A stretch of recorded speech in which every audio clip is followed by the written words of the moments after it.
Когда мужчина был занят своими делами, он услышал слабый жалобный писк, который доносился среди травы и небольших кустов. Не видя вокруг ничего необычного, он был решительно настроен найти источник этого звука, осознавая, что кто-то нуждается в помощи. Однако, через некоторое время, писк прекратился, и вокруг наступила тишина.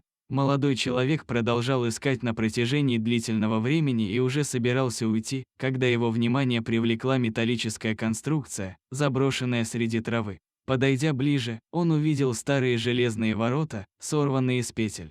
И под этими воротами, точнее, застрявшими в них, лежал бездыханный щенок.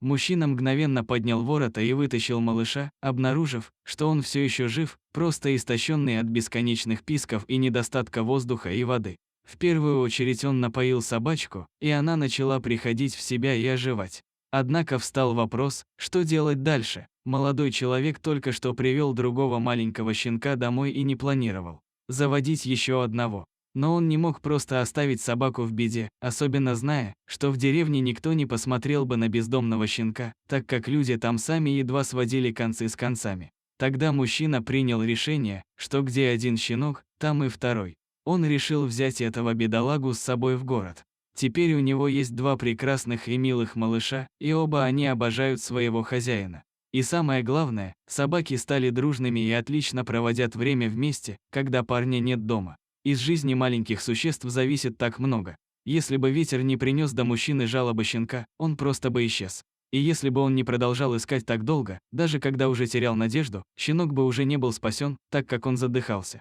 Но именно благодаря самоотверженности и настойчивости таких людей жизнь сохраняется, и за их усилия судьба награждает их верным другом. Мужчина не смог отказать себе в возможности помочь и спасти маленького щенка, который был оставлен на произвол судьбы. Он решил, что несмотря на неожиданное появление второго щенка, он найдет возможность принять и заботиться о нем, ведь дружба и сострадание не знают границ.